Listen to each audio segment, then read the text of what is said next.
오늘은 이제 영적 성숙에 관한 다섯 번째 시간입니다. 여러분 그 교재를 나눠줬는데 살펴보시고 함께 오늘 시간을 나누고자 합니다. 영적인 성장은요 하루아침에 이루어지지 않죠. 예수 믿는 순간 성자가 된다면 얼마나 좋겠습니까? 그러나 역사상 누구도 하루아침에 성자가 되지 못하여 성인이 될 수 없죠.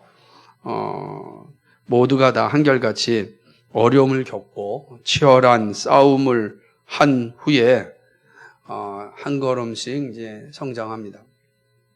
터지기도 하고 넘어지기도 하고 또 이기기도 하고 이런 과정을 거치면서 자라나는 것이죠. 마치 농부가 씨를 뿌려놓고 추수할 날을 기다리듯이 그렇게 기다려야 합니다. 근데 농부가 씨를 뿌려놓고 그냥 멍하니 기다리진 않죠. 그 씨가 잘 자랄 수 있도록 아주 끊임없이 노력합니다. 추수하는 그때까지 노력합니다. 피를 뽑아야 되고요. 또 물이 잘 흘러갈 수 있도록 도와줘야 되고요.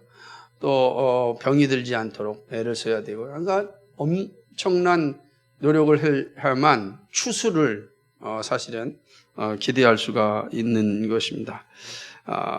이렇듯 영적인 성장도 시간만 간다고 해서 이루어지는 것은 아니죠. 정말로 책무를 잘 감당해야만 우리가 영적인 성장을 이룰 수 있습니다. 그렇게 하지 않으면 결코 우리는 성장하지 않아요. 성장하는 것 같은데 빈 깡통이 될 때가 참 많이 있는 것이죠. 그렇다면 그 책무들이 무엇인지, 그죠? 성장하는 데 있어서 우리가 어떤 책임과 의무를 감당해야 될 것인지를 우리는 잘 살펴야 됩니다. 지금까지 네 번째 살펴봤고요. 이제 다섯 번째에 와서 또 생각해 보고자 합니다. 오늘 이제 시편 116편을 통해서 우리에게 말씀하시는 영적인 성장에 있어서 반드시 갖춰야 될 책임과 의무가 뭔가, 이 사실을 오늘 본문이 잘 가르쳐주고 있습니다. 다윗의 시편인데 116편을 통하여 하나님이 함께 하심에 대하여 큰 감사를 드리고 있습니다. 우리가 알다시피 다윗은 참 위대한 왕입니다. 지금도 다윗의 왕국이 재건되기를 기대하는 사람들이 여전히 있을 정도로 다윗은 역사상 가장 존귀한 존재이죠. 유대인들에게서는 더더욱 두말할 필요가 없을 정도로 존경받는 그런 왕입니다. 하지만 다윗이 이렇게 존경받는 왕이 되기까지 그의 길은요 정말 험난하였습니다. 죽을 고비를 수없이 많이 겪었고 배고픔의 길도 겪었습니다. 노숙하는 삶도 끊임없이 이어졌죠. 그가 동굴에서 노숙하며 지내지 않았습니까? 때로는 살기 위하여 미친 침도 질질 흘리면서 마치 이러한 모습들을 다 겪으면서 그런 위대한 왕의 자리로 가게 되는 것입니다. 그러니까 이러한 순간순간들을 잘 겪고 이기고 넘치지 않고서는 사실은 목적을 달성할 수가 없는 것이죠. 그래서 다윗이 위대한 모습 가운데 하나는 그가 이러한 아름다운 왕이 되기까지 모든 과정들을 잘 견디었다라고 하는 것이죠. 그래서 이 다윗을 성경에 분명하게 기록한 것은 오고 오는 모든 성도들에게 있어서 아주 중요한 그런 푯대 역할을 하는 거죠. 더군다나 다윗은 구속사적으로 그리스도의 모형으로서 우리에게 분명히 드러내주기도 합니다. 참 왕이죠. 참된 왕의 모습이 어떠해야 하는지를 다윗을 통하여 말씀해주고 그 참된 왕이 그리스도 안에서 성취되어짐을 보여주는 거거든요. 그러니까 다윗이라고 하는 한 인물을 통해서 우리는 여러 가지를 사실은 볼 수가 있는 것입니다. 근데 오늘 이제 우리가 읽은 이 시편 116편 1절과 4절은 다윗이 가지고 있었던 영적 성장의 키를 잘 보여주고 있어요. 도대체 다윗은 어떻게 이렇게 험난한 과정들을 이기고서 존경받는 왕이 되었을까? 어떤 과정이 그에게 있어서 이러한 자리에 이르게 하였을까? 핵심 중에 핵심이 무엇일까? 그럴 때 이제 오늘 말씀에 2절에 있는 말씀처럼 내가 평생에 기도할 것이다 라고 하는 거죠. 저는 이것이 다윗이 영적 성장의 키이고, 그리고 그가 위대한 하나님의 사람으로서 남게 된 아주 중요한 핵심 중에 핵심이 바로 내 평생에 기도하리라 라고 하는 말씀에 있다고 생각합니다. 이 말은요, 다윗이 자신이 살아있는 동안 나는 기도하는 일을 쉬지 않겠다라고 하는 거죠. 오늘 아침에는 범사에 감사한다라는 말씀드렸지만 바울은 또 뭐라고 그랬습니까? 쉬지 말고 기도하라. 이 표현이 똑같은 거예요. 그러니까 다윗이 내 평생에 기도한다는 것은 다윗이 말하기를 뭐죠? 아니, 바울이 말하기를 쉬지 말고 기도하는 거죠. 쉬지 않고 기도하는 거죠. 항상 기뻐할 뿐만 아니라 쉬지 말고 기도하는 게 바로 평생 기도다라고 하는 거죠. 그러니까 영적 성장하는 일에 있어서 그 무엇보다 중요한 것 중 하나가 바로 평생 기도라고 하는 것입니다. 기도가 주는 능력을 알았고 기도의 삶을 알았기 때문에 다윗은 여러 가지 위기와 고난을 극복할 수 있었습니다. 그러니까 위기와 고난이 없는 삶은 사실은 건강을 유지하기가 어렵습니다. 그래서 하나님께서 정말 사랑하는 자에게 이 고난과 위기의 순간들을 주시는구나 하는 것을 생각합니다. 그런 삶이 나의 삶을 몸이 건조하게 만들지 않고 정말 단단하게 만들어 됩니다. 물론 꼭 그런 게 있어야 되겠냐라고 항변할 수 있겠지만, 그러나 하나님의 마음은 정말 우리를 사랑하시고 합력과 선을 이루시기 때문에 그 마음속에 우리가 고난과 어려움이라는 과정을 반드시 겪게 하는 거죠. 그래서 이 과정들을 잘 겪어서 이겨낸 사람은 정말 존경받는 자리에 서는 것 같습니다. 그것이 선한 열매를 맺게 한다라고 할 수가 있습니다. 그래서 가끔 이렇게 보게 되면 어렵고 힘든 여정 가운데 세상적인 모습이지만 성공한 사람들이 정말 자신의 것을 다시금 세상으로 환원하는 모습을 볼 때 참 아름답다라는 생각을 하잖아요. 근데 그 사람의 모습 속에 보면 그 고난이라는 과정이 없었다고 한다면 정말 이게 세상을 향하여서 저렇게 삶의 나눔이라는 것이 있을 수 있었겠는가 생각해 봅니다. 저는 이게 재벌의 아들들이 사회 환원한다라는 것은 잘 못 들어봤어요. 어릴 때부터 열심히 살았으니까 모든 것을 거짓과 술수와 이런 것들에는 능하지만 정말로 순결한 마음으로 한 사람을 사랑하고 섬기고 그리고 세상을 향한 그 나눔의 마음이 있는 건요. 이건 정말로 하여튼 재벌들의 모습에서는 잘 보지 못한 것이 사실입니다. 물론 제가 모든 재벌을 다 알지 못하니까 전부다라고는 한정하여 말할 수는 없습니다. 많은, 그러나 이제 보편적으로는 잘 볼 수 없다라고 하는 것이 사실인 것 같습니다. 평생 기도하였고 기도의 영광을 보였던 이 다윗이 전하고 있는 이 말씀은 정말 오늘 우리에게도 중요하다고 생각을 합니다. 그러니까 오늘 다윗이 영적으로 성장할 수 있었던 내가 평생에 기도하리라, 이 모습을 한번 붙잡고 우리의 영적 성장에 있어서 이것이 얼마나 중요한지를 좀 생각해 보고자 하는 것입니다. 오늘은 이제 이 본문에 한정해서 이 평생 기도가 왜 우리에게 있어서 영적인 성장에 중요한가를 좀 생각해 보고자 합니다. 우선 살펴볼 것은 평생 기도의 특징입니다. 평생 기도는 어떤 특징을 가지고 있는가라고 하는 건데, 다윗이 자신이 평생 기도할 수밖에 없는 이유를 이렇게 밝히죠. 첫 번째가 뭐냐면은 내 소리와 간구를 들으시는 하나님을 알았기 때문입니다. 근데 사실은 감사도 마찬가지고, 그죠? 이 나오는 거예요. 그러니까 내 소리를 들으신, 내 소리와 간구를 들으신 하나님. 내가 간구할 때, 내가 소리를 지를 때 들으신 하나님. 그 하나님. 그죠? 그러면은 사실 어떤 상황과 환경이 있을 때 원망하는 것이 아니라 사실 하나님께 부르짖는 거거든요. 탄원하는 겁니다. 이게 중요한 거죠. 하나님께 탄원할 수 있는 거죠. 우리의 문제를 하나님 들어주시고 응답하여 주옵소서라고 기도할 수가 있는 거예요. 그게 얼마나 큰 힘이 되겠습니까? 다윗은 고백합니다. 1절에 뭐라고 얘기하죠? 한번 읽어볼까요? 1절 오늘 1절에 다시 한번 시작. 여호와께서 내 음성과 내 간구를 들으심으로 내가 저를 사랑하는도다. 하나님이 얼마나 사랑스럽냐면 내 음성과 내 간구를 들으시기 때문입니다. 이 말은요, 이렇게 표현하면 됩니다. 인격적이며 살아계시며 말씀하시는 그 하나님에 대한 고백이에요. 그리고 그 하나님께서 내 소리를 들으신다고요. 하나님은 인격적이신 분이라고요. 그래서 말씀하시는 분입니다. 성경에서 보면 하나님의 음성, 하나님이 말씀하심 이런 표현들은 단순하게 말씀, 음성의 개념을 끝나는 것이 아니라 그 하나님이 어떤 분이라? 인격적이시다라는 거예요. 그래서 하나님께서는 형상을 만들지 말라. 신의 형상을 만들지 말라 그러잖아요.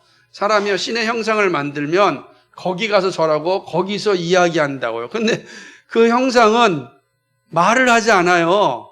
그죠? 아무리 세계에서 가장 큰 상이 있다고 할지라도 그 상이요, 말하지 않는 거예요. 그럼 말하지 않는 거 만들어서 무슨 의미가 있겠는가? 아무 의미가 없는 거예요. 왜냐하면 하나님께서는 말씀하시는 분이에요. 인격적이신 분이에요. 그래서 예수님이 우리 가운데 오실 때 요한복음 1장에서 뭐라고 표현하죠? 말씀이 육신이 되사 우리 가운데 오셨어요. 말씀하시는 분이다. 성경이 왜 우리에게 주셨습니까? 성경은 말씀이잖아요. 하나님은 늘 말씀하세요. 말씀한다는 건 인격적인 거예요. 서로 소통한다는 거예요. 우리의 기도를 들으신다라는 거 먼저 내가 말하고 하나님 응답하시는 거예요. 서로 소통한다는 거, 이게 바로 하나님 어떤 분이다? 인격적인 분이시다 라는 사실을 보여주는 것입니다. 다윗은 이 사실을 잘 알고 있었습니다. 하나님은 인격적이신 분이다. 거기 계시면서 말씀하시는 하나님이시다. 말씀하신 하나님. 이 믿음이 얼마나 큰 위로가 되고 힘이 되는지 모릅니다. 시편 66편 20절에 이렇게 얘기합니다. 같이 읽어볼까요? 시작. 하나님을 찬송하리로다. 저가 내 기도를 물리치지 아니하시고 그 인자하심을 내게서 거두지도 아니하셨도다. 아멘. 야, 근데 여기 보면 내 기도를 물리치지 아니하시고, 그죠? 내 인자하심을 내게서 거두지도 아니하셨다.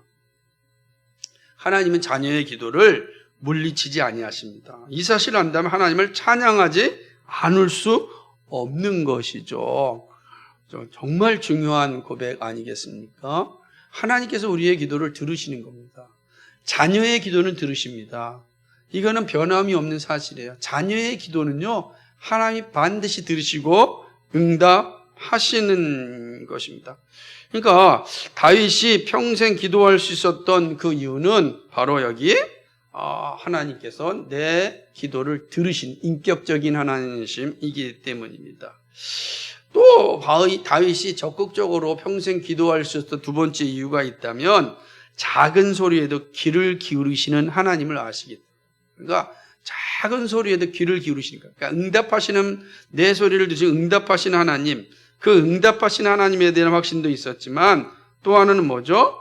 작은 소리에도 그거를 그러니까 우리가 이 의미를 잘 이해하셔야 되는 게, 작은 소리는 다른 사람한테 들리지 않잖아요. 그죠? 작은 소리를 얘기하며. 근데 하나님은 그 소리를 들으신다는, 신음소리도 하나님이 들으신다는 거예요.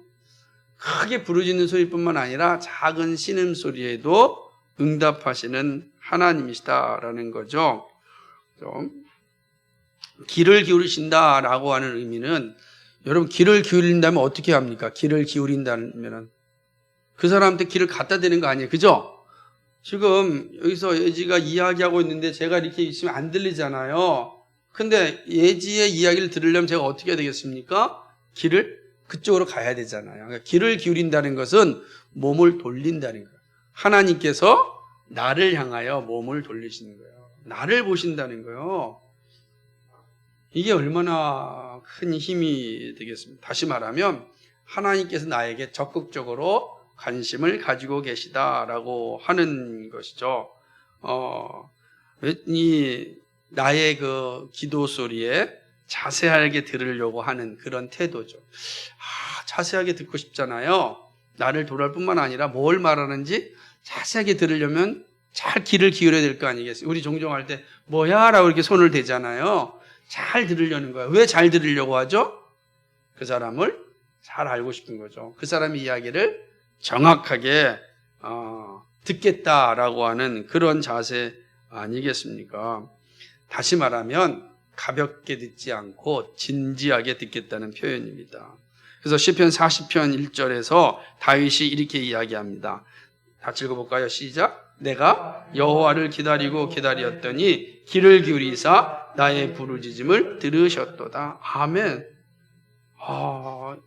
귀를 기울이사 나의 부르짖음을 다 들으신 거예요. 그러니까 하나님은 우리의 기도에 있어서 항상 신중하십니다.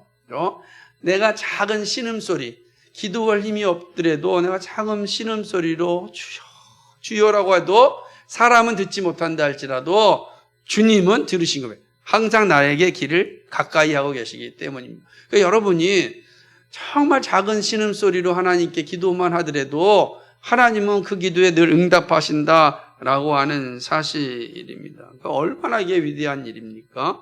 우리의 음성과 우리의 간구에 귀를 기울이시는 거죠. 그러니까 평생 기도하지 않을 수 없는 거죠. 얼마 전에, 이게 오래전 얘기입니다. 이게 이 내용을 썼을 때도 오래된 내용인데, 대통령이 이제 당선이 돼서 한 아이가 대통령에게 편지를 이렇게 보냈습니다. 정말 자기가 어렵게 사는데 어머니의 상황이 매우 힘들고 어렵다. 대통령께서 우리 엄마의 상황을 좀 들어주시고 도와주셨으면 좋겠다라고 이제 이렇게 편지를 보낸 겁니다. 근데 대통령이 국무회의에서 그 편지를 이제 읽은 거죠. 그리고 이제 그 아이에게 친히 답장을 줬습니다. 아마 이 일로 인해서 당시에 매스컴이 난리가 났습니다. 이런 모습이 임기 말까지 계속 되면은 너무 좋을 텐데 그게 안 되는 게 아쉬움이죠. 사람 일관성이 떨어질 수밖에 없는 게 우리의 삶이니까. 그런데 결국은 이 일로 인해서 사람들이 이 아이를 주목하였고 그리고 많은 도움을 받게 되었습니다. 여러분 한번 생각해요. 이 아이의 입장에서 한번 생각해 보십시오. 이 아이가 얼마나 행복했을까요? 얼마나 좋았을까요? 자신의 편지를 대통령이 관심을 가졌다는 사실, 이게 정말 신이 난 거죠. 나 같은 사람한테 대통령이 관심을 가졌다. 이건 정말 이 아이의 입장에 신나는 일인 것입니다. 자, 이렇게 대통령이 응답만 해도 기뻐하고 즐거워하는데요. 하물며 하나님이 응답하신다면 얼마나 기쁘고 즐겁겠습니까? 이루 말할 수 없는 기쁨과 즐거움이 있는 것이죠. 그러니까 이 사실 자체가 지금 다윗이 말하고 있는 겁니다. 하나님께서 귀를 기울이사 나의 부르짖음을 들으셨도다. 그럼 그 뒤가 생각나지 않겠어요? 다윗이 춤추고 난리가 나지 않겠어요? 그저 내 기도를 들으신 하나님을 생각해 얼마나 신이 나겠습니까? 얼마나 즐겁겠습니까? 그러니 기도를 쉬겠습니까? 그 기쁨을 늘 누리고 싶은데 기도가 쉬겠냐고요. 근데 기도하지 않는 사람은 이 기쁨을 모르니까 또 기도하지 않는 거예요. 근데 기도하는 사람은 이 기쁨을 아니까 또 기도하는 거예요. 예수님께서 뭐라고 말씀하셨습니까? 같이 한번 읽어볼까요? 마태복음 7장 9절 11절입니다. 같이 시작. 너희 중에 누가 아들이 떡을 달라 하면 돌을 주며 생선을 달라 하면 뱀을 줄 사람이 있겠느냐? 너희가 악한 자라도 좋은 곳으로 자식에게 줄 줄 알거든 하물며 하늘에 계신 너희 아버지 구하는 자에게 좋은 걸 주지 아니하시겠느냐? 아멘. 이 약속의 말씀이에요. 안 주시겠어요? 안 주시겠어요? 자녀의 특권은요, 아버지의 선물을 누리는 것입니다. 우리 주님은 자녀들에게 가장 좋은 것을 주시는 분입니다. 그러니까 기도는요, 절대로 사라지지 않습니다. 반드시 응답됩니다. 이런 믿음이 다윗에게 있었습니다. 그러므로 하나님을 사랑하고 평생에 기도할 곳이라고 고백한 겁니다. 사랑하지 않을 수가 없는 거죠. 사랑하지 않을 수가 없는 거죠. 가끔씩 이제 우리 얼마 전에 서윤이한테 이렇게 우리 사람이 물어봤다는 겁니다. 서윤아, 너는 누구를 닮아서 이렇게 똑똑해? 그랬더니 서윤이가 뭐라고 대답할게요? 누구를 닮았다고 얘기했겠어요? 응? 아빠를 닮아서요. 서윤이가 그랬다는 거예요. 이 말씀을 듣는 사모님 좀 마음이 섭섭하겠지만, 그러니까 이제 그 말을 하고 나서 이제 우리 집사람처럼 해석을 하기 시작합니다. 서윤이가 그렇게 말할 수 있었던 건 아빠가 정말 잘해줬기 때문에 그런 것이다. 잘해주지 않았으면은 그런 말이 나왔겠는가? 라고 하는 거예요. 이렇게 나온 이 여정은 제가 우리 집에서 지혜나 현호한테 그렇게 이제 그 인기가 없다라고 하는 것을 이제 반증하는 내용이었어요. 반증하는 내용이 이제 서윤이 내용이었어요. 그런 거죠. 사실은 얼마나 좋겠습니까? 기쁘죠, 즐겁죠. 그 생각만 하면. 그러니까 말 나오자마자 아빠요라고 얘기하는 거예요. 이게 이제 다윗의 모습이에요. 근데 하나님께 내 기도를 들으시는 거, 좋은 걸 주신 하나님을 아니까 너가 가장 사랑하는 사람이 누구냐 할 때 하나님입니다. 너는 평생 뭐 하고 싶냐? 기도합니다. 이렇게 나오는 거예요. 그게 있으니까, 그 즐거움이 있으니까 고민할 필요도 없는 거죠. 그냥 바로 튀어나오는 겁니다. 고민할 여정이 없는 거죠. 얘기하는 것입니다. 정말로 기도는 구원받은 자에게 주어진 선물이며 특권입니다. 아무나 가질 수 없는 특권을 받은 자가 바로 우리 아닙니까? 그러니까 그리스도인은 이런 자들이에요. 그래서 구원받은 자가 누리는 특권, 정말 기도를 정말 잘 사용해야 됩니다. 그래야지 우리가 영적으로 성장할 수 있는 거죠. 근데 문제는요, 이런 특권을 받았는데도 불구하고 사용하지 않는다면 영적으로 성장하는 일은 불가능하죠. 참 불쌍한 사람이죠. 하나님께서 영적 성장하여 영적으로 성숙한다는 것은 그 사람이 영적으로 즐거움과 기쁨을 만끽하며 살 수 있는 그런 자격을 주는 거거든요. 선물을 주는 건데, 선물을 누릴 수 있는 기회를 다 줬는데 그거를 사용하지 아니하면 얼마나 불쌍하겠습니까?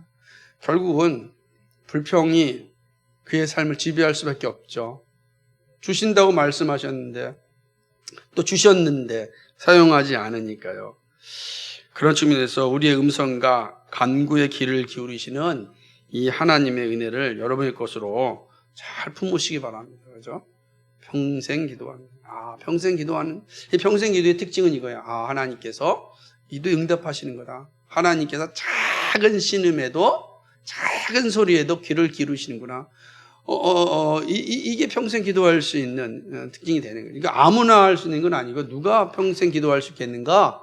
이 사실에 대한 확신이 있을 때 하는 거예요. 기도를 들어주시는가? 의심한다면 할 수 있겠습니까? 한두 번 할 수 있겠지만 평생 할 수 있겠어요?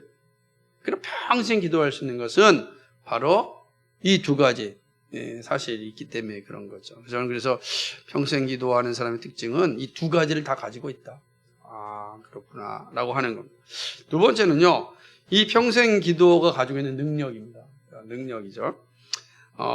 물론 이제 다윗은 이 평생의 기도함을 자랑스럽게 고백하였습니다. 평생에 기도하겠다는 선언만큼 정말 삶에 유익을 주는 것이 없습니다. 정말 큰 유익이죠. 얼마나 감사하겠어요. 다윗의 일생은 참으로 험난하였지만, 그러나 그 험난한 순간을 극복하였죠. 근데 이런 험난한 상황들을 다 극복할 수 있었던 건 역시 그가 기도의 사람이었기 때문에 그렇습니다.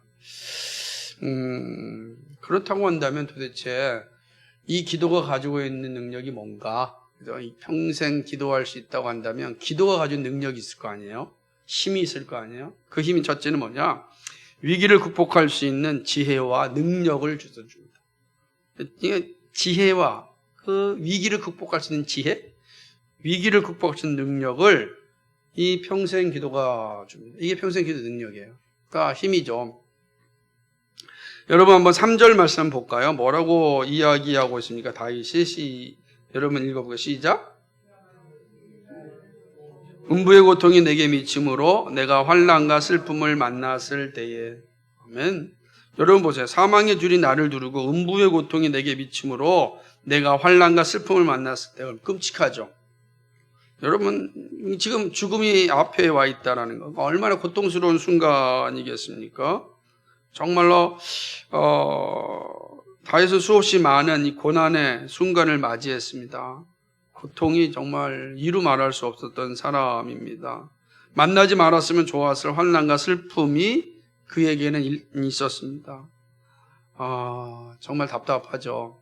이 어둠의 터널을 어떻게 벗어나야 될까? 참 다윗의 입장에서는 힘들고 어려운 상황이었습니다. 그런데 우리가 알고 있다시피 다윗은 이 환난과 이 고난의 순간을 극복한 사람입니다. 그래서 위대한 왕의 자리에 이른 그런 사람입니다. 고난의 바람이 불어오는 순간에도 흔들리지 않고 절망하지 않을 수 있었던 건 자신의 기도를 들어주시는 하나님의 약속 때문입니다. 그러니까 이 하나님께서 이 기도를 들어주시고 이 기도를 통하여서 지혜와 능력을 주셨던 것이죠. 그래서 광야에 있든 평야에 있든 궁궐에 있든 그가 죄짓지 않을 수 있었던 건 바로 이 약속 때문이었습니다. 다윗은 이런 상황 가운데 끊임없이 강구하였던 것입니다. 시편 116편 8절을 한번 읽어볼까요? 시작. 주께서 내 영혼을 사망에서 내 눈을 눈물에서 내 발을 넘어짐에서 건지셨나이다. 아멘. 그러니까 기도하는 사람의 많이 누릴 수 있는 그 영광이죠. 내 영혼을 사망에서 내 눈을 눈물에서 내 발을 넘어짐에서 건지셨나이다. 그러니까 이 한마디를 보게 되면 다윗의 삶이 어땠는지 여기 묻어 있잖아요. 근데 이러한 삶 속에서 그가 건짐을 받았습니다. 어떻게 건짐을 받았을까요?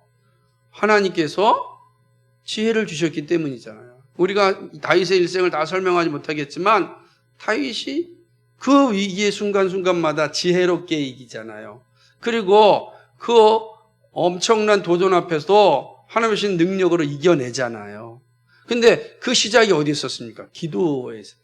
그러니까 하나님께 간절히 기도할 때 하나님께서 지혜를 주시고 이 고난이라고 하는 또 어려움이라고 하는 이 현실을 이겨낼 수 있는 능력도 주시는 거예요.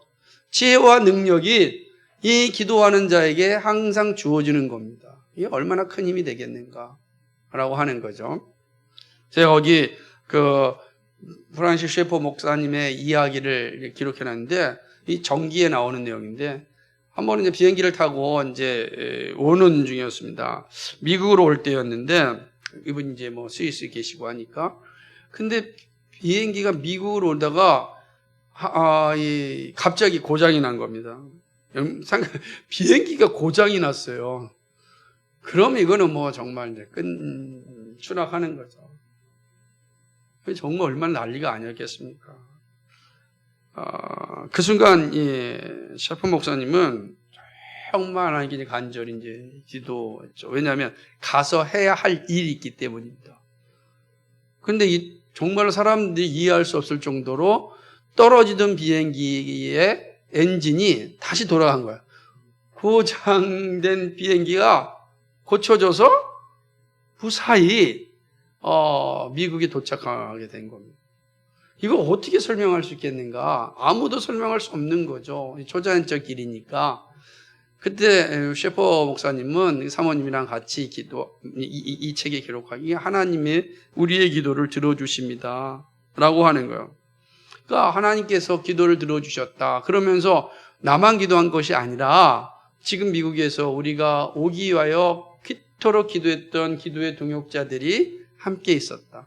하나님께서는 이 기도를 들어주시고 자연의 방법이 아닌 정말 초자연적 방법으로 이 비행기를 고치셔서 우리를 미국에 오게 하였다는 거죠. 그 한 사람만의 이 경험이 아니지 않습니까? 그 비행기에 탔던 수없이 많은 사람들이 이 사실을 다 알고 있었을 거 아니겠습니까? 셰퍼 목사님 그렇게 이야기하는 거죠. 얼마나 큰 일인지 모르는 것입니다. 이것이 이제 기도가 가지고 있는 능력이죠. 능력이 되는 것입니다. 근데 여기만 머물지 않습니다. 기도의 능력은 두 번째가 있는데 바로 성도가 환경에 지배당하여 무기력하게 살지 않게 합니다. 그러니까 환경에 지배를 당하여서 무기력하게 살도록 내버려두지 않아요. 뭐가요? 기도가. 근데 기도를 안 하면은 이렇게 되는 거예요. 무기력하게 이 환경에 지배당합니다. 여러분, 기도하지 않으면 사실은 짜증나는 게 한두 가지가 아니잖아요. 사실은 그래서 감사와 기도는 항상 같이 가는 거예요. 항상 뭐랬어요? 기뻐하고 쉬지 말고 기도하고 범사에 감사하라 라고 하는 사도 바울의 말을 같이 가는 거예요. 감사하는 사람은 기도하는 사람이, 기도하는 사람은 감사하는 사람이거든요. 그러니까 이 기도가 없는 사람은 이 삶의 환경이라는 것에 지배를 받을 수밖에 없는 거예요. 환경은 대단히 크기 때문에 그런 것이죠. 또 우리의 신앙생활에 있어서 환경의 지배를 당할 때 가장 무기력하게 됩니다. 여러분 잘 보세요. 언제 가장 무기력하게 되는가? 이 현실이 커 보이면요, 내가 그동안에 가졌던 모든 신앙이 다 무기력하게 됩니다. 직장이 없을 때, 직장을 찾고 있을 때, 앞이 보이지 않을 때 기도하지 않으면 무기력하게 돼요. 직장이 생겼어요. 직장이 생겼으면 신나고 즐겁습니다. 그런데 기도하지 아니하면 반드시 직장이 생긴 것이 영적으로 무기력하게 만들어 버립니다. 왜요? 직장 생기면 가장 좋은 게 뭐죠? 뭘 것 같습니까? 우리 윤빈 자매님은 직장이 생기면 뭐가 가장 좋을 것 같습니까? 돈이죠. 그렇지 않겠습니까? 그러니까 돈이 누구로 보여요? 하나님으로 보이는 겁니다. 여기 양양하죠. 막 자신 있잖아요. 그래서 먹고 싶은 거 있어? 먹어! 야, 이것저것 신난 게 어디 있어요? 없을 때는 먹지도 못하지만 생겨보세요. 알바해가지고 돈만 생겨도 막 내가 살게! 이러잖아요. 그래서 잘 생각. 근데 그것이 얼마나 가겠습니까? 그게 얼마 동안 지속되겠습니까? 사실은 기도하지 아니하면 그 모든 것들도 우리의 삶을 무기력하게 만듭니다. 영적으로 매우 무기력하게 만드는 거예요. 금방 식어버리거든요. 기도가 없으면 그렇게 되는 것이죠. 그러므로 영적인 이 충만함을 누리려면 무기력한 삶에서 벗어나야 되는데, 무기력한 삶에서 벗어나는 길이 기도예요. 기도하면 하나님께서는 내 영혼에 자꾸 비춰주거든요. 네가 지금 어떻게 살고 있는지, 네가 어디로 가고 있는지 비춰줘요. 기도하지 않으면 몰라요. 기도하면 그 말씀이 나를 자꾸만 이야기합니다. 하나님께서 야, 네가 가는 길이 그 길이 아니야. 잘 가고 있네. 걱정하지 마. 내가 함께한다. 라고 하는 하나님의 응답하심이 있어요. 그러면 힘이 납니다. 그래, 그 힘으로 이 세상 가운데서 이 영적 순례의 길을 갈 수가 있는 겁니다. 기도가 없으면 끊임없이 무기력한 상태에 이르게 되는 거죠. 기도는 죽음의 위협조차도 극복하게 합니다. 제레미야 버러스 목사님이 쓴 글에서 이런 말을 했습니다. 사단은 성도가 기도할 때 가장 바쁘게 일한다, 이렇게 하였습니다. 그죠? 사단의 목적은 성도를 무기력하여 하나님을 떠나게 하는 것인데, 기도는 이러한 사단의 계략을 무너뜨리게 합니다. 기도는 잠자는 영혼을 깨어나게 하고 현실에 극복하지 않게 현실을 넘어 일하시게 하는 하나님의 손길을 보게 됩니다. 그래서 더 이상 사단이 손을 못 쓰는 거예요. 그런데 잘 보세요. 기도하지 않으면 어떻게 돼요? 사단이 일하지 않는 겁니다. 좋은 일이겠습니까? 생각해 보십시오. 오늘 점심시간에 잠깐 이야기를 나누는 시간이 있었습니다. 코로나19가 돼서 1년 반 동안 교회를 나오지 않으니까 신앙이 없던, 아주 믿음이 연약했던 사람들 가운데 이런 말을 한다고 합니다. 1년 반 동안 교회를 안 나가도 내 삶에 큰 변화가 없더라. 위기도 안 오고, 징계도 없고, 그냥 삶이 똑같더라. 그러면서 든 생각이, 내가 그럼 지금까지 무엇하러 이렇게 신앙생활하고 예배에 참석했는지 모르겠다. 무섭죠. 그동안 그나마 그때는 11시에 예배를 자리에 참석해서 예배를 드렸는데 이제는 예배 자리에 오지 못하게 되었잖아요. 그리고 이제 온라인으로 예배를 드리는데 때때로 피곤하면은 이따가 들으면 되지. 왜? 녹화됐으니까.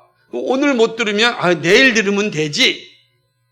이렇게 사람들이 바뀌어간다는 겁니다. 그러고 나서 생각하기를 내가 1년 반 동안 예배 안 드렸어도 내 삶에 아무런 변화가 없는데 그럼 내가 지금까지 뭐하러 예배를 드렸나? 여러분 무섭지 않습니까? 그러니 사단이 얼마나 신나겠습니까? 무기력하게 만드는 일에 얼마나 집중했는지 보여주는 거죠. 사단이 이렇게 집중하게 만든 거예요. 무기력하게. 예배 안 가도 나의 삶에 문제가 없다. 이런 생각을 갖게 한 거죠. 그런 사람이 기도하겠습니까? 안 하죠. 기도하면요 깜짝깜짝 놀라죠. 내가 지금 이 자리에 이렇게 앉아 있으면 안 되는데 지금 내가 왜 이러지? 이런 생각이 드는 겁니다. 그런데 기도를 하지 않으면 아무 생각이 들지 않는 겁니다. 내 삶에 변화가 없. 지난 1년 반 동안 나 예배당 안 나가서 예배 제대로 안 드렸고 온라인으로 제대로 예배 안 드렸어도 내 삶에 아무런 변화가 없다. 하나님이 징계를 내리지도 않았고 그렇다고 내가 엄청난 대단한 변화가 있는 것도 아니더라. 그런데 뭐하러 예배를 나가야겠는가?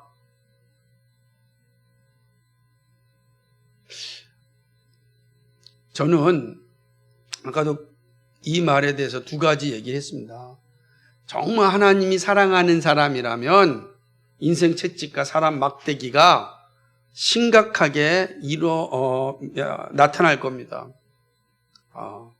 그러나 하나님이 사랑하지 않는 사람이었다, 버림받은 사람이었다 하면 내버려둠을 당할 겁니다. 그렇게. 얼마나 끔찍합니까?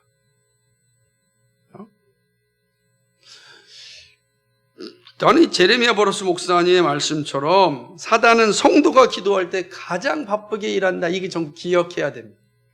우리가 기도할 때 사단을 가장 힘들게 사는 거죠. 왜? 기도하는 사람에게는 사단이 이길 수가 없습니다. 기도하지 않는 사람은 사단의 친구가 되는 겁니다. 기도할 때 우리는 사단의 꾀임에 빠지지 않고 이길 수가 있는 겁니다. 그러면 지금 나의 상황을 정직하게 대면해 볼 수가 있고 믿음의 여정 가운데 어떻게 살아야 하는지를 알게 되는 겁니다. 기도가 이렇게 중요하다라고 하는 것이죠. 그래서 환경에 지배당하여 무기력하게 하지 않는다라고 하는 것이죠. 기도할 때 환경을 이기고 활력 있는 삶을 살아갈 수 있습니다. 여러분, 기도가 영적 성장에 얼마나 중요한지 아시겠습니까? 이런 은혜가 여러분에게 있길 바랍니다. 마지막 세 번째는 이 평생 기도자가 누리는 선물입니다. 평생 기도자가 누리는 선물이 뭐냐? 평생 기도하는 자에게 어떤 선물이 주어지는가? 우리 두 가지 생각해 볼 텐데요. 기도하는 자에게 나타난 한결같은 모습은 하나님을 사랑하는 것이 점점 깊어지고 단단해진다는 것입니다. 깊어지고 단단해지는 것입니다. 그렇게 될 수밖에 없겠죠. 그래서 다윗이 얘기한 것처럼 나는 하나님을 사랑합니다 라고 이야기하잖아요. 사랑하는 거요. 기도는 하나님을 아는 지식이 단지 문자에만 있지 않음을 아는 길입니다. 기도는 말씀으로 계시하여 주신 하나님을 인격적으로 그리고 실제적으로 만나는 것입니다. 그러므로 말씀을 사모하는 자는 기도하는 자이고 기도하는 이는 말씀을 증거하는 하나님을 더욱 사랑하게 됩니다. 이게 기도가 주는 선물입니다. 엄청난 거죠. 기도는 이런 하나님을 더 깊이 사랑하고 인격적으로 나와 함께 동행하시는 그 하나님에 대한 충만함을 간직하는 사람이죠. 기도는요, 사랑을 더욱더 풍성하게 만들어줍니다. 사랑은 교제가 더욱 충만해지고 있음을 의미하는 거죠. 사랑한다라는 게 그런 거 아니겠어요? 교제가 충만해지는 건 아니겠어요? 그죠? 사랑하지 않는데 만나고 싶겠습니까? 잘 안 만납니다. 그래서 이제 그 애인이 생기면 주변 사람 보이지 않지 않습니까? 부모도 안 보이고 오직 한 사람만 보이죠. 너무 행복하니까, 너무 좋으니까 그런 거예요. 너무 좋으니까. 교제가 너무 가까워졌기 때문에 그런 것이죠. 그 하나님이 우리와 함께 하시고 가까이 하시고 나도 하나님께 가까이 하는 것, 이게 얼마나 아름다운 관계입니까? 여러분, 영적 성숙이라는 건 우리가 앞서 생각해 봤지만 하나님과 가까이 하고 하나님의 뜻에 살아가는 것 아니겠어요? 근데 이것이 어디서 이루어지는가? 기도의 자리에서 이루어진다고요. 그러니까 기도함이 없이 영적으로 성숙한다는 것은 불가능하게 되는 것 아니겠습니까? 그렇기 때문에 기도하기를 게을리하면 하나님을 사랑하는 걸 싣고 결국 하나님을 따르는 자리에서 멀어지게 됩니다. 저는 그래서 사실은 이 코로나19가 우리에게 주는 가장 큰 위기 가운데 하나가 뭐냐면 말씀의 자리에 떠나는 것과 동시에 기도의 자리가 식어지는 거죠. 그런 결국 하나님을 예배하는 자리가 식어지게 되는 거죠. 여러분 항상 기도하셔야 됩니다. 제가 그래서 매일 말씀 묵상과 함께는 꼭 기도하라고 하는 이유가 여기 있는 거죠. 예레미야 선지자가 10장 25절에서 이렇게 이야기합니다. 같이 읽어볼까요? 주를 알지 못하는 열방과 주의 이름으로 기도하지 아니하는 족속들에게 주의 분노를 부으소서. 그들은 야곱을 씹어 삼켜 멸하고 그 거처를 황폐케 하였나이다. 아멘. 주의 이름으로 기도하지 않은 족속들에게 주의 분노를 부으소서. 하나님을 알지 못하는 사람은 기도하지 않는 사람이죠. 하나님을 아는 사람은 기도하는 사람입니다. 여러분 정말 하나님의 사랑을 받고 있습니까? 하나님 사랑하십니까? 예수 그리스도의 말씀에 온전히 신뢰하십니까? 정말 예수님의 사랑을 자랑하고 있습니까? 여러분 한번 생각해 보셔야 되는 것입니다. 어떻게 하고 있는지. 그러니까 우리가 정말 하나님을 사랑한다면 기도하는 사람이고 기도하는 사람은 하나님을 더욱더 사랑하는 사람입니다. 다윗이 저를 사랑한다는 말은 입술의 잔치가 아니라 삶의 고백인 것입니다. 그래서 그는 나는 평생 기도한다. 여러분 이 말이요 쉬운 말이 아니지 않습니까? 난 평생 기도한다. 평생 기도한다. 제가 제일 좋아하는 말씀 가운데 하나가 에베소 6장 14절인데 예수 그리스도를 변함없이 사랑하는 자에게 하나님의 은혜가 있을 때 변함없이 사랑한다. 이 말이거든요. 변함없이. 그죠? 변함없이 사랑한다. 평생 기도한다. 같은 말입니다. 나는 평생 기도한다. 나는 변함없이 사랑한다. 이처럼 위대한 고백이 없습니다. 왜냐하면 그것은 바로 이 평생 기도할 때 주어지는 그 선물, 하나님을 사랑하는 게 점점 깊어지고 단단해지고 또 사랑을 더 풍성하게, 하나님을 향한 사랑을 풍성하게 만들어주니까 너무 행복한 거예요. 사랑이 그냥 내 안에 가득 차니까 이로 말했으면 즐거움이죠. 그러니 아유 얼마나 좋겠습니까? 늘 기도하는 거죠. 그런데 기도하지 않는 사람은 사랑이 식은 사람이잖아요. 그걸 참 슬프죠. 자, 그러면 이제 어떻게 기도할까? 한번 생각해 볼까요? 어떻게 기도할 것인가? 존 맥아도 목사님의 책에 보면 이런 내용이 있어요. 제가 한번 기억이 여러분 나실런지 모르겠지만 본인의 할머니가 93세였대요. 그리고 할머니는 이제 침상에 누웠고 간호사가 할머니에게 일어날 시간이라고 이제 얘기했을 때 이 할머니가 뭐라고 얘기했냐고, 아니, 오늘은 나 일어나지 않을 거라고 말했단 겁니다. 그래서 말하기를, 그래서 간호사가 왜요? 그랬더니 이 할머니가 난 예수님을 사랑해요. 오늘 나는 천국에 갈 겁니다. 그러니 나를 귀찮게 하지 마세요. 이렇게 말하고 하나님 품에 안겼답니다. 아, 참 멋있는 장면이라고 생각합니다. 저는 여기서 멋있는 장면이 뭐냐면 천국을 소망하는 삶이라요. 천국을 소망하는 거죠. 천국은요, 기도하는 사람만 소망합니다. 기도하지 않으면 천국을 소망하지 않습니다. 기도할 때 우리는 천국을 소망하는 거죠. 기도할 때 하나님과 깊은 교제가 있으니까 천국을 소망하게 되는 것입니다. 그러니까 천국을 소망하는 아무에게 주어지지 않고 기도하는 그리스도인에게만 볼 수 있어요. 이게 참 은혜죠. 그래서 우리는 천국을 소망한다면 기도하는 사람입니다. 기도하지 않으면 결코 천국을 소망하지 않아요. 왜요? 기도하지 않는 사람에게 눈에는 현실이 더 커 보이니까 항상 그렇습니다. 그러기에 우리는 기도에 대해 바르고 적극적인 자세를 가지고 있습니다. 이제 이 사실 앞에서 어떻게 우리가 실질적으로 기도할까 한번 적용에 대한 문제인데요. 그거는 제가 여기 7가지로 이제 해놨는데 간단하게 좀 말씀드리겠습니다. 첫째는 뭐냐? 기도는 하나님을 확신하면서 시작된다라고 하는 사실을 기억하시죠. 메투엘리는 말하기를 기도는 하나님의 계심을 인정함과 하나님에 대한 열망을 엄숙하고도 경건하게 올려드리는 일이다 그랬어요. 하나님의 계심을 인정함과 그리고 하나님에 대한 열망을 하나님께 올려드리는 거야. 그러니까 하나님의 계심을 인정해요. 하나님 거기 말씀하신 하나님을 인정했어요. 그리고 그 하나님께 나의 열망을 올려드리는 게 기도라는 거야. 하나님 내가 얼마나 사랑하는지 아시죠? 하나님 나의 문제 하나님 아시죠? 라고 하나님께 헌정 마음을 올려드리는 거. 이 2가지가 기도다. 이게 하나님의 확신만 시작하는 거죠. 그러니까 우리가 우리의 신앙에 있어서 나는 그 하나님을 얼마나 확신하고 있는지 항상 기억해야 돼. 그래야 감사도 나오잖아. 감사의 시작도 뭐라 그랬습니까? 하나님을 확신하는 거. 하나님을 확신할 때 감사가 시작되는 거예요. 그래서 다시 반복하면 쉬지 말고 기도하라. 범사에 감사하라. 그럴 때 어떻게 되죠? 항상 기쁨이 있는 거예요. 이 사실 말씀하는 거다. 그렇죠?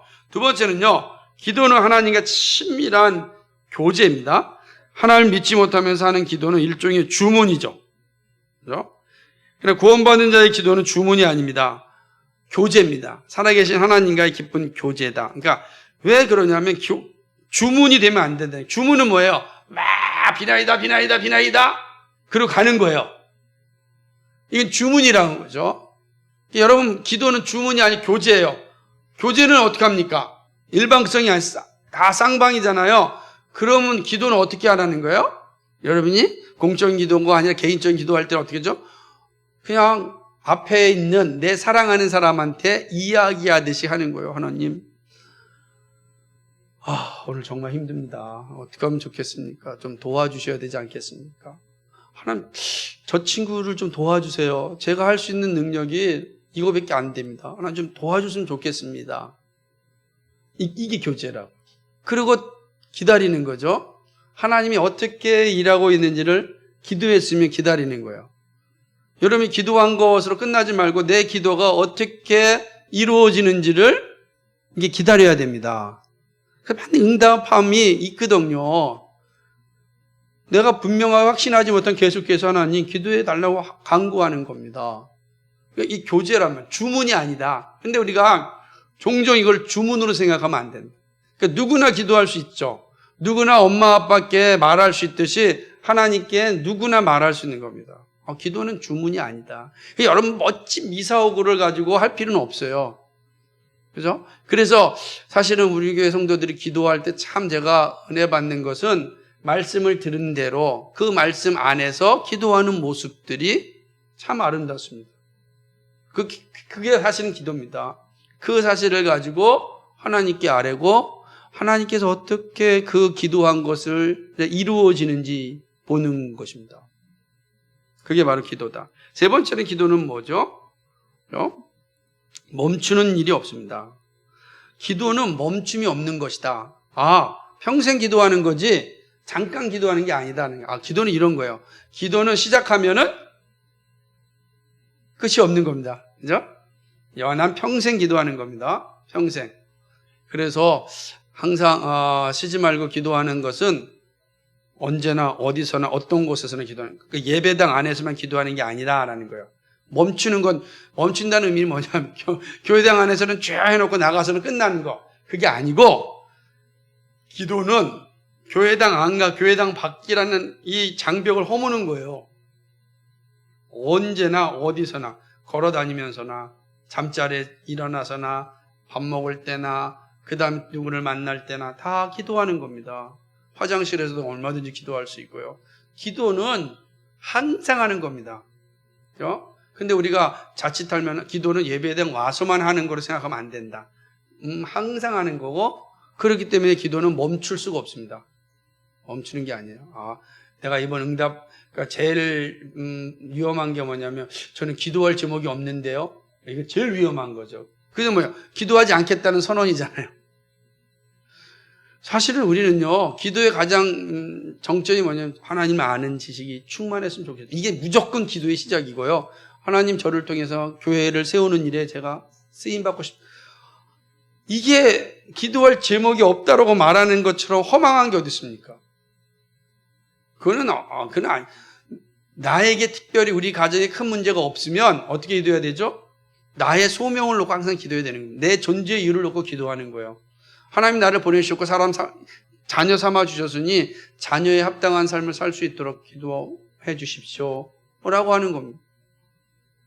교회를 세우는 일 평생을 해야 될 거 아닙니까? 왜 기도 제목이 없다는 건 사실은 뭐예요? 이 사람 기도하지 않는구나 하는 거예요. 기도하지 않는 사람은 기도 제목이 없죠. 그러니까 안타까워요. 그래서 속상한 겁니다. 속상한 거예요. 어떻게 기도 제목이 없어 살 수 있겠는가? 기도는 멈추는 게 없다. 잘 기억하셔야 된다. 그죠? 이제는 기도 제목 얘기할 때는 뭘 얘기하면 돼요? 여러분 있는 데는 다 얘기하면 됩니다. 너무 많으니까, 기도할 제목이 너무 많으니까 항상 몇 가지만 말하는 거죠. 다 말하면 힘드니까. 너무 많습니다. 그러나 이것만 기도해 주십시오. 이렇게 하는 거예요. 얼마나 많습니까? 기도는요, 또 뭐죠? 네 번째는 영혼이 살아있다는 증거가 되는 겁니다. 그죠? 기도가 없는 영혼은 존재하지 않습니다. 거듭난 영혼은 기도로 살아가는 거죠. 그래서 기도는 정해진 시간에만 하는 게 아니라 평생도록 하는 것이죠. 왜냐하면 이 영혼이 살아있으니까, 살아있기 때문에 기도하는 거예요. 죽은 자는 기도하지 않아요. 살아있으니까 기도하는 거예요.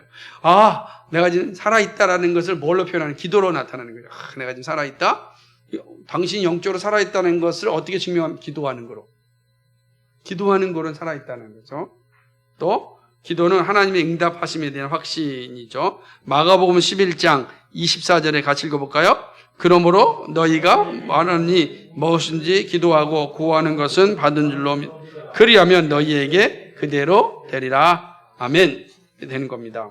그리고 또 뭐죠? 기도할 때 성령님이 가장 기뻐하신다라고 하는 사실.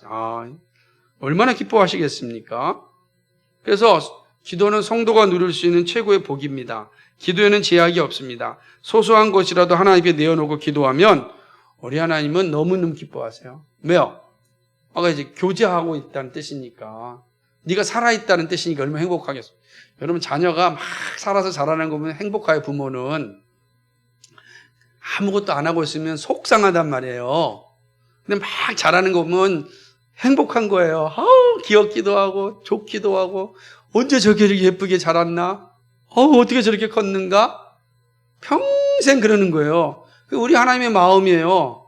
우리가 막 기도하고 있는 모습은 너무너무 좋은 거예요. 너무 기뻐하는 거예요.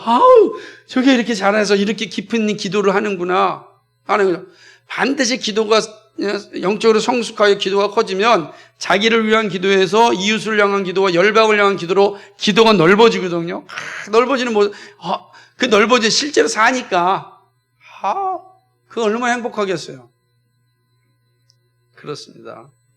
그래서 정말 이 기도하는 사람은 죄와 싸울 수도 있기 때문에 정말로 하나님 성령 기뻐하는 거죠. 마지막은요.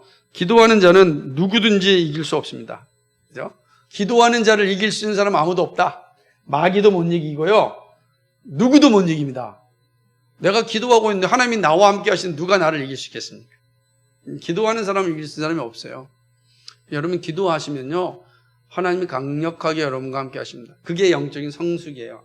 그래서 기도하는 사람인 성숙하고 성장한 사람은 정말로 능력의 사람이 되는 겁니다. 그래서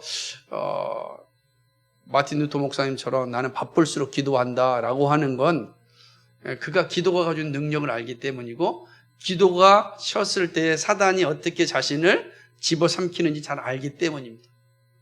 기도가 주는 이 기쁨과 이 즐거움이 우리의 삶을 지배할 수 있어야 되는 것입니다. 여러분 그래서 한 가지 생각한다면 우리의 만약에 내가 무기력하게 신앙생활하고 있다면 여러분 반드시 기도가 줄어든 것입니다. 내 생각은 많아지고 기도가 줄어들면 반드시 무기력해집니다. 요즘 힘이 없고 무기력해져요. 뭐 하고 있지 않다는 거예요? 기도하지 않았다는 뜻입니다. 기도하지 않고 있으니까 그런 말 하는 거예요. 요즘 삶이 왜 이렇게 무기력한지 모르겠어요? 기도하지 않고 있다는 뜻입니다. 기도하면 성령께서 우리에게 힘을 주십니다. 다시금. 그리고 지혜도 주시고 이 세상과 싸울 수 있는 능력도 주시는 거죠. 그 영적인 성장입니다. 기도하는 사람이 성장하죠. 여러분 다윗이 내 평생에 기도하고 나는 하나님을 사랑하겠다라고 하는 이 고백이 우리의 고백이 되었으면 좋겠습니다. 우리의 고백. 그래서 영적으로 성장하여서 정말 하나님께 쓰임받는 하나님의 사람 되기를 주님의 이름으로 축복합니다. 아멘.